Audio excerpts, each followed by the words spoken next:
Hello everybody at Fiction for All. My name is Dickon Leving and I am the author of a novel called The Bald Monkey.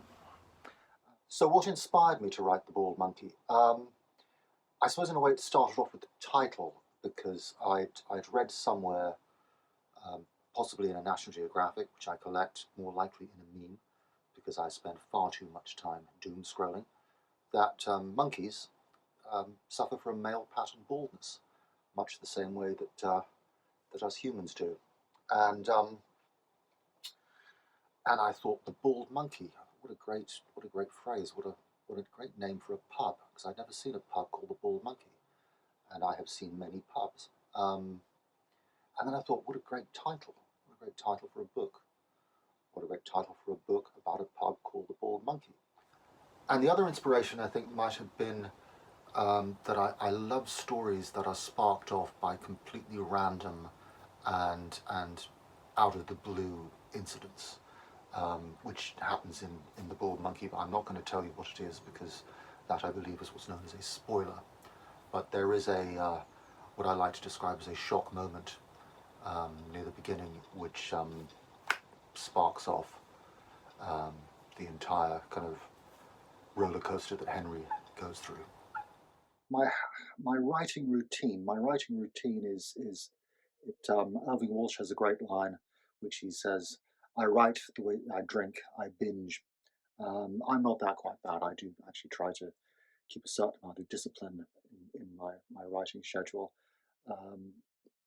And basically it comes down to two tips which people gave me. One of them is quite simple. It's blue tack on bum, bum on seat. And the other one is something I use. I'll touch on two of your questions just at the moment, because it's also the best tip I've been given while I was writing this book. Turn on your laptop or open the document of your book that you're working on, and only that document. No social media. Switch off your phone. You're only allowed to look at that document, and you set a timer. You set a timer for either 20 minutes or half an hour or 40 minutes or 1 hour. And you do it for 4 times a day in each of those increments. And for those time blocks, all you're focusing on is your book. And even if you just sit there with that page open and nothing comes to you and you're staring at it, that's okay. Something eventually will come. And I tend to use that whenever I'm feeling blocked and I'm losing my own discipline. I find that within a couple of days, using that technique gets me back on track. Favorite line or quote from the book? Well, I've been thinking about this one a lot, and I've got obviously a few of them. But one of them from the opening of the book, which I'm holding here, is from the end of chapter 1, and it's after the main character Henry, who's a photographer, has been working on an old photograph of his, developing it from a 35mm negative, and it's that image is the thread that runs throughout the entire novel. And just for context, Drew is Henry's long-suffering and hard-working assistant. Henry ripped the photograph in two and tossed it in the bin. "Drew!" he bellowed as he threw open the door and marched back into the harsh, glaring reality of the present. Because essentially this book is about this photographer, Henry, facing the reality of his present instead of the fantastical memories of his past. And by fantastical I mean slightly deluded.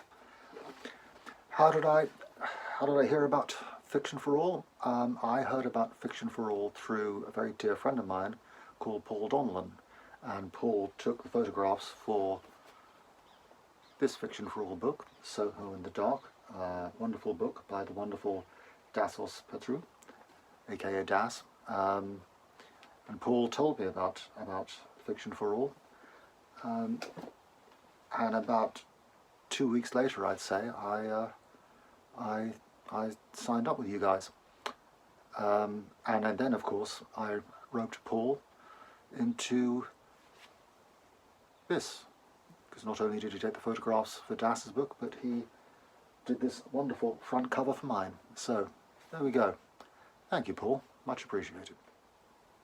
Describe my book in one word? That's a tough one. I suppose the one word I would hope that would describe the book is entertaining, because that's really the main purpose to me for writing it, is to entertain people. I hope it's quite funny. I hope it's got empathetic and interesting characters, although they're all a bit mad. And I hope the story keeps people interested and amused. What am I working on next? I am working on another Bald Monkey story. It's a world I think I've only just started to explore, having a lot of fun doing so. There are one or two characters in the first one that I know I'm not finished with yet, and I've got a few new ones who I think are going to be a lot of fun. So yeah, watch this space.